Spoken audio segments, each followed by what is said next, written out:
देखें वकास भाई, देखें तकरीबन 14 साल से इनकी हुकूमत है। 14 साल में इन लोगों की ये तरक्की कराची में दी गई है कि जब भी बारिश होती है तो मैं सिर्फ कुछ इलाकों की बात करता हूँ, कॉजवे की बात कर लेता हूँ, कुरंगी की बात कर लेता हूँ। मैं 9 साल से उस जगह को कवर कर रहा हूँ कि वो रोड बह जाती है और वो मली नदी से जो पानी आ रहा होता है वो उस रोड को बहाता हुआ जो है वो कुरंगी क्रॉसिंग से जो डिफेंस को मिलाता है वो जो है वो भी बह जाता है। एक टूटा फूटा जाम सादिक का पुल है, टूटा फूटा। मतलब आपने कहीं दुनिया में इस तरह के पुल नहीं देखे होंगे कि जहाँ पर जो है वो चम्मच बजा लें आप, लेकिन मैं बोलूँगा वहाँ पर जो है ना लोहे निकले में ऊपर, लोहे मतलब पुल के ऊपर आप देखें लोहे बाहर निकले में और वहाँ पर भी गड्ढे हैं, लोहे में से जा रहा है मोटरसाइकिल वाला। ये हालत है इस इंफ्रास्ट्रक्चर की। अगर मैं आपका कोई काम इन फेवर कर देता हूँ, आपको कहीं जॉब दिला देता हूँ या आपका कोई भी प्लॉट का मसला या कोई हल जो है वो मैं आपको दे देता हूँ एज अ डीसी, तो फिर आपको मैं एक फटिक मार देता हूँ। एक फटिक यहाँ पे लोकल लैंग्वेज कराची में कहते हैं उसको कि फटिक मार देना। आपको कह देता हूँ भाई आपके ऊपर ये काम करा देना, ये वाली रोड डलवा देना। कोई आर्किटेक्ट नहीं होता। आपने कभी देखा रोड के बीच के ऊपर एक गटर इतना बड़ा, मतलब इतनी बड़ी स्पीड ब्रेकर भी नहीं होती, वो बीच में इधर उधर कहीं जो है ना गटर बाहर निकले हुए होते हैं। ये आर्किटेक्ट है इनका भाई रोड बनाने का। जो रोडें बनी हैं वो बह गई हैं, ख़राब हो गई। लांढी आए, आप लांढी कुरंगी से आप जो है वो डिफेंस नहीं जा सकते, इतना कोई ट्रैफिक होता है वहाँ पर। आप किसी पेशेंट को, हार्ट के पेशेंट को या प्रोस्टेट के पेशेंट को आप वहाँ से लेके नहीं जा सकते क्योंकि गड्ढे इतने हैं कि वहाँ से गुज़रना जो है वो आपके लिए एक अजाब, एक अजियत है। मोटरसाइकिल सवारों की मैं आपको बात बता दूँ, अगर कोई सिंध हुकूमत को दुआएं दे रहा है ना, कोई सिंध हुकूमत से अगर खुश है तो वो है मकैनिक। मोटरसाइकिलें ख़राब हुई हैं, गाड़ियों का सत्यानाश हुआ है इस बारिशों में। जो बेड़ा गर्क हो सकता था वो हुआ है। उसकी वजह क्या थी होने की? उसकी वजह ये थी कि जो इतने बड़े बड़े वादे किए गए, दावे किए गए, हम जो कराची का बेटा मुर्तज़ा वहाब साहब को कहा गया, तो उस वक्त काम नहीं करवाए गए, सिर्फ बातें की गई। आप नेमतुल्लाह खान के दौर में उठाए हुए प्रोजेक्ट्स देख लें कराची में, उसके अलावा कोई इस तरह के प्रोजेक्ट्स अभी तक नहीं आए। रोडों की आप बदतर हालत आप देख सकते हैं, पानी यहाँ पर नहीं है। दीगर जो मसाइल हैं, कराची के लोगों को जॉब्स नहीं मिली, जॉब्स के यहाँ पर काल पड़े में, गवर्नमेंट जॉब्स नहीं मिलती हैं यहाँ पर लोगों को। जॉब्स के लिए क्या कर रहे हैं लोग, पढ़ लिखने के बाद कोई फूड पांडे चला रहा है, कोई जो है वो बाइकियाँ चला रहा है। इस तरह के जो है वो यहाँ के जो जॉब्स हैं लोगों को मिल रही है। इंफ्रास्ट्रक्चर का बेड़ा गर्क हो चुका है। यहाँ पर जो अहम जगह हैं उन पे कब्ज़े हो रहे हैं और यहाँ पर जॉब्स वैसे भी नहीं है। तो इन मसाइल का हल अभी तक नहीं आया। 14 साल की किसी भी हुकूमत में आप ये देख सकते हैं कि 14 साल आपको इस मिले में और कराची आप देख लें इन 14 सालों में तरक्की करके गया है या इसकी जो है वो ये नीचे चलता गया है और ये चलता जा रहा है। आप मुझे वकास खुद बताएं, ये लिवेबल सिटी है? ये नहीं है लिवेबल सिटी। आप घर से बाहर निकलें, आपकी एक तो ट्रांसपोर्ट नहीं है, कुछ ट्रांसपोर्ट का कभी आपने सिस्टम यहाँ पर मुतारिफ ही नहीं कराया। Green line buses, shuttle buses, पर जो UTS बसेस थी वो किस दौर में आई थी? वो नेमतुल्लाह खान साहब के दौर में आई थी। वो प्रोजेक्ट्स भी उसी वक्त हैं। पानी, बिजली तो एक ठेकेदार के हवाले इन्होंने की हुई है और जो है वो उससे कोई पूछने वाला नहीं है। वो इंटरनेशनल कोर्ट में ले आता है अपने केसेस। आपने क्या मुआहदे किए हैं कुछ समझ में नहीं आ रहा। अजियत आपने आवाम को अलग दी हुई है। आप बिल देखिए, 217 यूनिट का 11 हज़ार रुपये का बिल आ रहा है, कोई पूछने वाला नहीं है यहाँ पर। तो अगर गवर्नमेंट के पास जाएँ तो हम क्या फरियाद लेके जाएँ? हम मतलब क्या बोलें उसको, क्या करें? क्या कुछ हमारे पास हल नहीं है, कोई ऑल्टरनेट हम लोगों को दिया हुआ नहीं है कि आप ये कर लें। बस गुजारना है, आपने अपनी एक ज़िंदगी को गुजारना है, वो आप गुजारना है। हमारे इबाद उस्मानी भाई ने जिक्र किया पाकिस्तान पीपल्स पार्टी के 14 साल सिंध हुकूमत की कारकर्दगी का। मैं खैर उनकी कारकर्दगी का तो कोई दिफा या जवाब पेश नहीं करूँगा, लेकिन ये बता सकता हूँ कि कराची में इन्होंने 3 बातें सबसे पहले कर दूँ कि कराची का सबसे बुनियादी मसला जो है, कराची में आबादी का इनखला। पूरे मुल्क से कराची में इस वक्त भी जो है हर महीने हज़ारों अफराद कराची आ रहे हैं और बसिलसिले रोज़गार आ रहे हैं। आर्जी तौर पर आते हैं और मुस्तकिल तौर पर क़याम पजीर हो जाते हैं और ये सबसे बड़ा कराची का मसला है।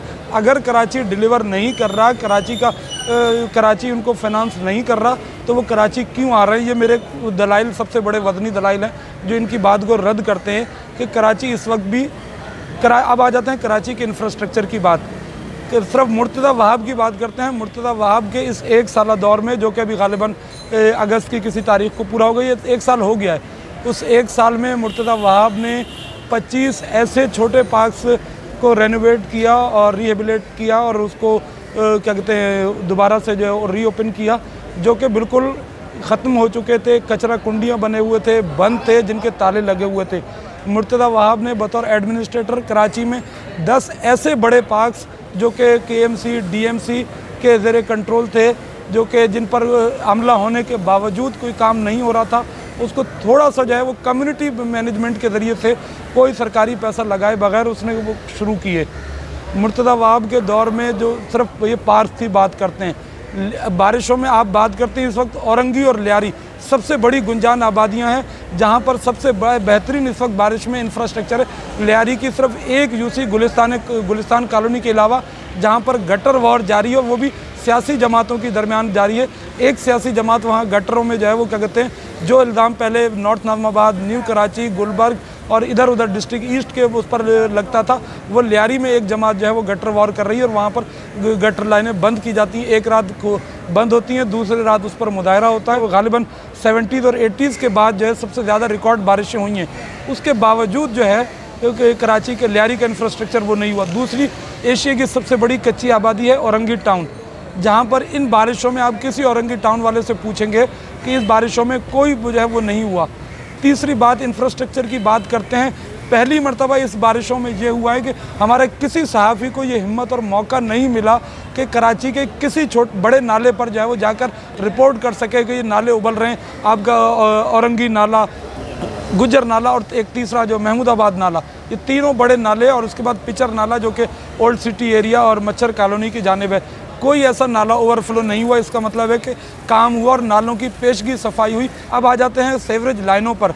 यकीनी तौर पर Karachi water and sewerage board का जो निज़ाम उसके क़याम के बाद से था, उसको रीवैम्प नहीं किया गया, उसको जो है वो क्या कहते हैं रेनोवेट नहीं किया गया, और उसको जो है वो उसमें एक्सपेंशन नहीं हुई। लेकिन जिन इलाकों में भी Karachi water and sewerage board का इंफ्रास्ट्रक्चर सेवरेज का और वाटर लाइनों का मौजूद है, उस इंफ्रास्ट्रक्चर की भी जो अगर कहीं खामी है, उसकी बुनियादी वजह वही जो मैंने आपको पहला नुक्ता बताया कि कराची में आबादी का इन्फ्लक्स बढ़ा। कराची की आबादी, जो कराची का इंडिजिनियस पॉपुलेशन है, उसकी पॉपुलेशन में कोई इजाफा नहीं हुआ, जो कि हमारे मरदमशुमारी के नताइज भी बताते हैं। कराची की जो कराची में एक्सपेंशन हुई है, वो कराची में उन इलाकों में हुई है जो सूबे के दीगर शहरों से आने वाले लोगों की जो क़याम पदर, वो हमारे पाकिस्तानी कोई मुझ पर बोझ नहीं है, मुझे उन पर से कोई इख्तिलाफ नहीं है। लेकिन कराची के उन इलाकों में ज़्यादा मसाइल हैं जो कि दीगर सूबों से आबाद होकर यहाँ पर आए हैं, जैसा कि केमाड़ी टाउन का बल्दिया टाउन है, जैसा कि मलीर का एरिया है, जैसे कोरंगी का एरिया है। उसके साथ साथ कराची के जो कदीमी इलाके हैं जैसे लियाकताबाद, गुलबर्ग, नॉर्थ कराची, न्यू कराची, वहाँ पर जो सेवरेज के मसाइल है, उसकी बुनियादी वजह वहाँ पर छोटी बड़ी आबादियाँ हैं, और जो जिन पर जो कंस्ट्रक्शन की गई, उस कंस्ट्रक्शन को क्लेम एक जानिब जो हमारा बिल्डर एसोसिएशन एक जानिब उसको क्लेम करता है। इमरान खान क्लेम करते रहे पूरे 4 साल कि कराची में उन्होंने जो है वो बिल्डर्स के ज़रिए से जो वो सबसे ज़्यादा तामीराती इंडस्ट्री को फ़ायदा हुआ। तो भाई जिसको फ़ायदा जिक्र कर रहा है उसी की वजह से तो पूरे कराची को नुकसान हुआ है। और जिस नेमतुल्लाह खान साहब के उसका जिक्र कर रहे हैं, नेमतुल्लाह खान साहब ने यकीनी तौर पर उन मरहूम की बेपनाह खिदमत, उन्होंने पीराना साली के बावजूद बहुत अच्छा काम किया और दयानतदारी से काम किया। इसमें उनकी दोनों बातों में कोई शक नहीं है। वो दयानतदार खुद भी थे, जफाकश मेहनती थे, पीराना साली के बावजूद काम करते थे। लेकिन उन्होंने एक काम कराची में ऐसा कर दिया जिसको फिर बाद की हुकूमतों और बाद की सियासी जमातों ने उसको इस्तेमाल किया। मरहूम नेमतुल्लाह खान साहब ने कराची की अहम शाहराहों को कमर्शलाइजेशन का काम किया, जो कि उस वक्त उनकी बुनियाद कोई भी वजह हो सकती है, लेकिन उसके बाद उसका सियासी इस्तेमाल हुआ और कराची का इंफ्रास्ट्रक्चर तबाह होना शुरू हुआ। अब आ जाते हैं सिंध हुकूमत के 14 साल। सिंध हुकूमत के 14 साल में जो सिंध हुकूमत, इससे मुस्तफ़ा कमाल का भी टाइम लगा लें, वसीम अख्तर का भी टाइम लगा लें, और वफाकी हुकूमतें 2 तब्दील हुई हैं, जिसमें 3.5 साल PTI का और 5 साल नून लीग का हुकूमत का अशरा है। कराची की लियाकताबाद मार्केट इतनी बड़ी है कि वो पंजाब के किसी एक ज़िले से ज़्यादा टैक्स देती है। उसके बदले में विफाक ने कराची को कितना ट्रांसफ़र किया फ़ंड। सिंध का जो 90% रेवेन्यू, सूबाई रेवेन्यू जो है, प्रोविंशियल रेवेन्यू जो है, उसमें से कराची का हिस्सा गो के नहीं मिला, कराची को फाइनेंशियल शेयर नहीं मिला। उसके साथ साथ वफाकी हुकूमत ने भी कोई कराची को शेयर नहीं दिया। तमाम सियासी जमातें जो कि आज जो है वो कोई हक दो, कोई जो है वो क्या कहते हैं इसको दो, कोई उसको दो, कोई जो है वो इख्तियार दो, कोई फलाना दो, जितने भी नामों से कोई भी काम कर रहा है उसके लिए जो है वो कर रहे हैं। 1 मिनट हमें रोकना पड़ेगा इधर। पाकिस्तान पीपल्स पार्टी के 14 साल दौरे हुकूमत में, पाकिस्तान पीपल्स पार्टी के इस 14 साल दौरे हुकूमत में जो यूनिवर्सिटी रोड के तामीर की गई उसमें कहीं कोई मसला नहीं है। एक उर्दू यूनिवर्सिटी के पास जिस मसले का जिक्र किया जाता है और जिसको जो है वो हमारे मोहतरम अपोजिशन लीडर हलीम आदिल शेख साहब हर दफ़ा आकर वो करते हैं, उसके सिर्फ एक पैच का इशू है और उसका इशू भी बुनियादी तौर पर वही है कि जो है वो गैर मकामी आबादी। पीपल्स पार्टी की सिंध हुकूमत ने तारिक रोड की तामीर की, उस पर सेवरेज लाइन का, सेवरेज के कोई मसाइल नहीं है, न इंफ्रास्ट्रक्चर का कोई बुनियादी इशू है। इस वक्त कराची में जिस भी जगह पर सड़कें टूट फूट का शिकार हैं, फ्लाई ओवर, अंडर पासेस टूट फूट का शिकार है, उसकी एक बुनियादी वजह है कि कराची में वाटर एंड सेवरेज की लाइनें बोसीदा हो चुकी हैं और उन वाटर एंड सेवरेज की लाइनों को दुरुस्त करने के लिए अब रिवैम्प करना पड़ेगा। पुरानी लाइनें काबिल मरम्मत नहीं हैं और उसके लिए हमारी वर्ल्ड बैंक की जो स्टडी कहती है कि कम से कम इस वक्त जो है उसके लिए $1 अरब उसकी जो उसकी सिर्फ वाटर एंड सेवरेज बोर्ड का इंफ्रास्ट्रक्चर बनाने के लिए हमें कम से कम 10 अरब रुपये फौरी तौर पर दरकार होंगे।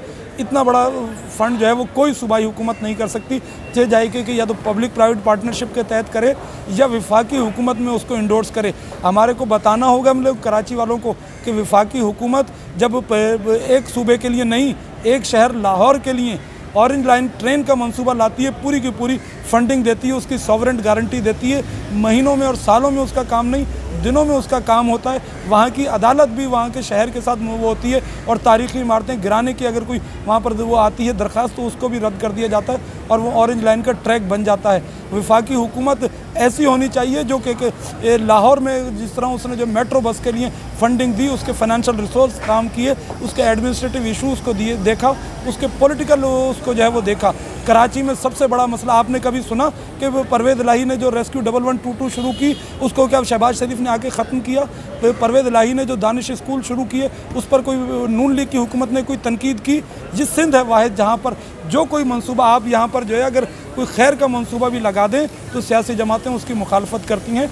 सब सियासी जमातें कहीं ना कहीं भी बशमूल पीपल्स पार्टी के इस सूबे सिंध की बिलखुसूस कराची की किसी न किसी तरीके से दुश्मन हैं या कि ज़िम्मेदार हैं। सब सियासी जमातें ये बात नहीं बोलती कि कराची का सबसे बड़ा मसला इस वक्त आबादी का, हमारा जो पोर्ट सिटी जहाँ पर दुनिया भर में हर पोर्ट सिटी में इसी तरह लोगों की आमदरफ्त होती है और अल्लाह करे मेरा शहर जो है मेरा सूबा पूरे पाकिस्तान को क्या पूरी दुनिया को फीड करे और उसकी जो है रिस्क रोज़गार का ज़रिया बने। लेकिन उसके साथ साथ अगर वफाकी हुकूमत यहाँ पर वफाकी हुकूमत को ये सोचना होगा, ये सूबाई हुकूमत का काम नहीं है। कराची में इस वक्त हमारे पास करीबन 50 लाख पख्तून भाई हैं, मेरे मुल्क के हमवतन और कराची की तरक्की में बहुत बड़ा किरदार अदा कर रहे हैं। क्या खैबर पख्तूनख्वा के मालियाती शेयर में से कराची को उसका हिस्सा मिला? हमारे पास पंजाब की हमारे पास जो है वो कम अज़ कम जो है वो 1% पॉपुलेशन पंजाब की यहाँ पर बसिलसिला रोज़गार साल के तकरीबन 300 दिन यहाँ रहती है, 65 दिन ऐसे हैं जिसमें वो नहीं होती है। क्या पंजाब हुकूमत ने कभी शेयर दिया? जी जी बॉस।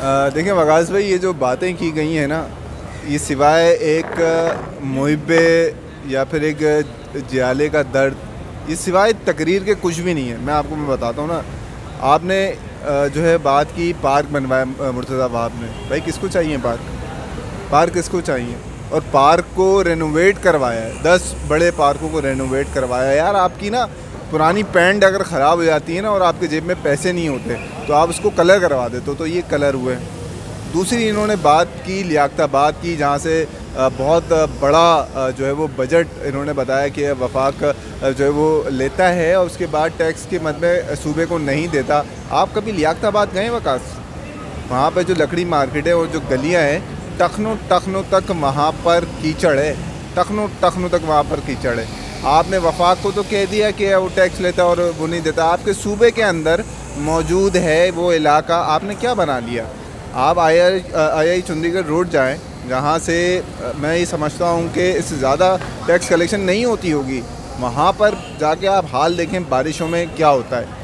दूसरी इन्होंने एक बात की कि कराची में पार्टीज़ जो है वो ये करती हैं, मुखालफत करती हैं, पंजाब में नहीं करती, सिंध के अंदर जो है वो मुखालफत करती हैं। ऐसा नहीं है, सिंध के अंदर सिर्फ पीपल्स पार्टी मुखालफत करती है और यही वजह है कराची की तबाही की। वो इस वजह से क्योंकि नेमतुल्लाह ख़ान का जब टेन्योर ख़त्म हुआ था तो उसके बाद आकर मुस्तफ़ा कमाल ने वो प्रोजेक्ट जो है वो जो नेमतुल्लाह ख़ान साहब के दौर में नहीं बने थे या बनने थे, वो आकर जो है मुस्तफ़ा कमाल साहब ने काफ़ी ऐसे प्रोजेक्ट थे जो उनको पाए तकमील तक पहुँचाए। तो ऐसा नहीं कि कराची में इस तरह की हैं कि जो दीगर जो पार्टीज़ हैं उसके बनाए हुए प्रोजेक्ट्स को रेजिस्ट करती हैं, ऐसा नहीं है। हालांकि MKM और जमात इस्लामी उस वक्त आप देख सकते थे कि कितनी नफ़रत और जुनून इन दोनों के दरमियान एक दूसरे के ख़िलाफ़ था, लेकिन यहाँ पर ऐसा नहीं हो सका।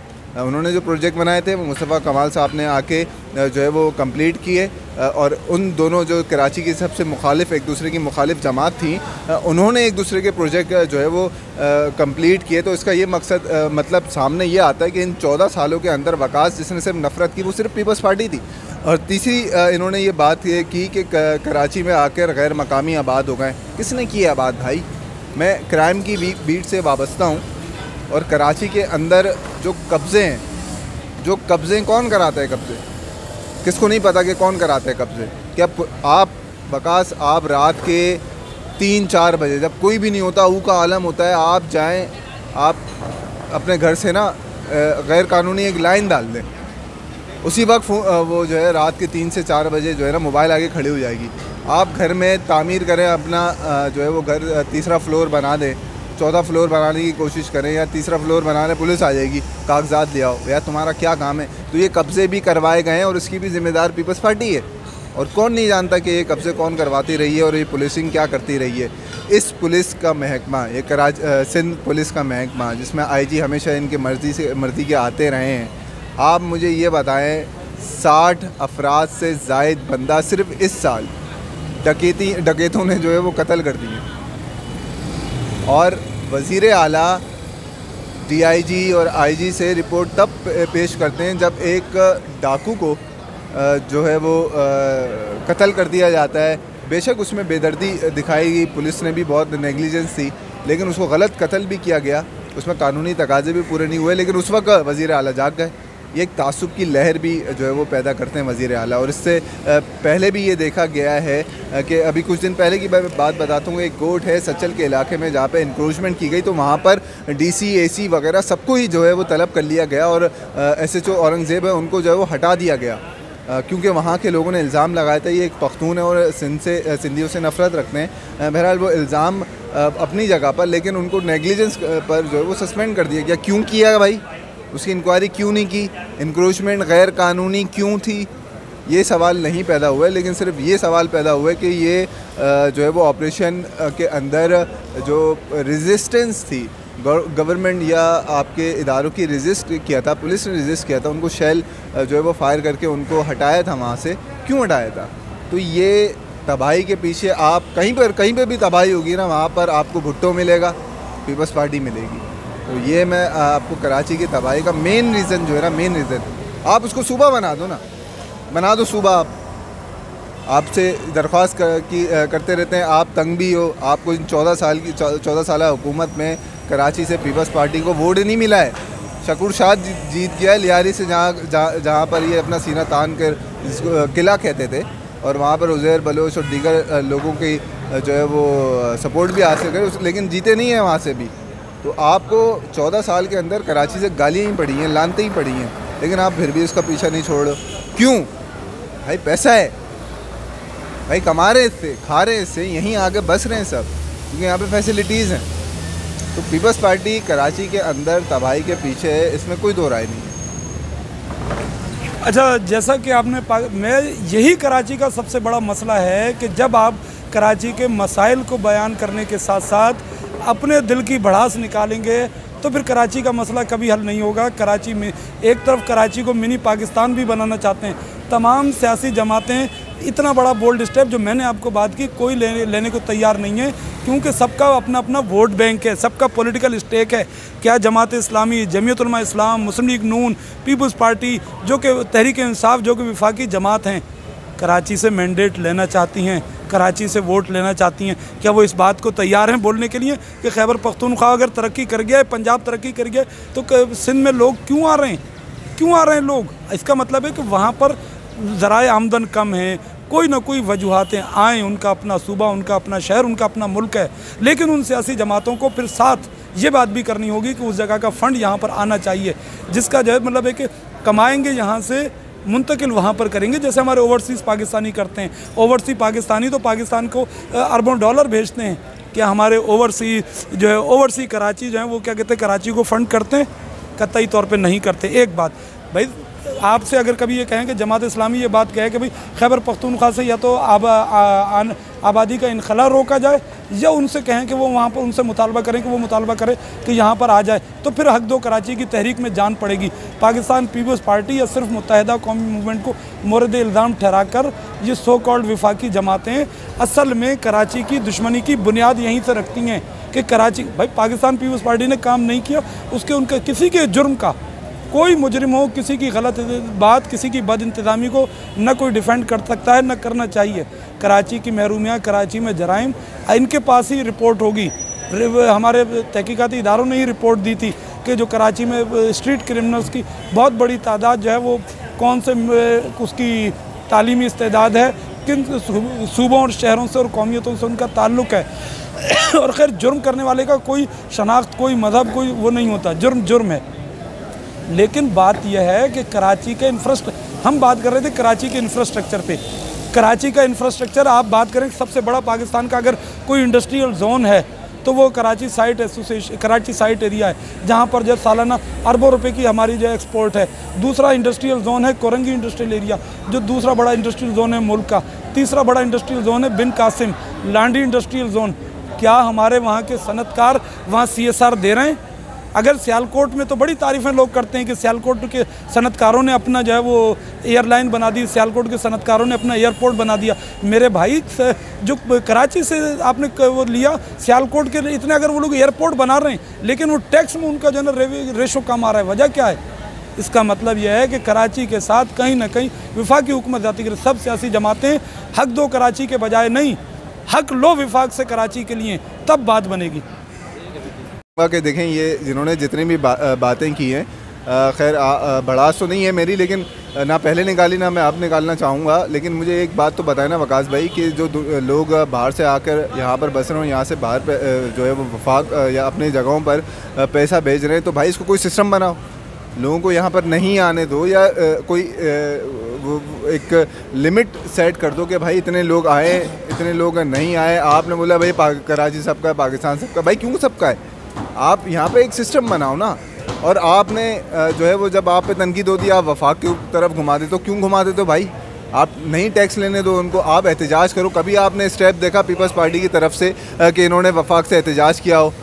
या इस सतह पर आप, ये तो वसीम अख्तर वाली हरकत हो गई ना, जो वसीम अख्तर मेयर साबिक मेयर थे, बोला मेरे पास अख्तियार नहीं है, लेकिन वो बैठे रहे। भाई आप धरना देते, जैसा हाफिज़ नईम के पास कोई भी अख्तियार नहीं था, लेकिन वो धरना दे के बैठा रहा बंदा। इस तरह के स्टेप नहीं लिए पीपल्स पार्टी ने, जिसकी वजह से आज वो तनकीद का सामना करना पड़ते हैं। तनकीद बर्दाश्त करती है, वज़ीर आला सिंध जो है वो तनकीद भी बर्दाश्त करते रहे, इमोशनल भी हो जाते हैं। भाई हम तो किसी को कुछ नहीं कहते, भाई इमोशनल नहीं हो आप स्टेप लें, कराची के लिए, सिंध के लिए स्टेप लें। आपके पास एक जो है वो पूरा एतमाद है सिंध की तरफ से, वज़ीर आला हैं आप, भाई चीफ़ मिनिस्टर हैं आपको स्टेप लें, अपने लिए लें, सूबे के लिए लें, ख़ासतौर पर कराची के लिए लें, जहाँ से आप, बल्कि पूरा कराची, पूरा पाकिस्तान ही जो है वो पल रहा है।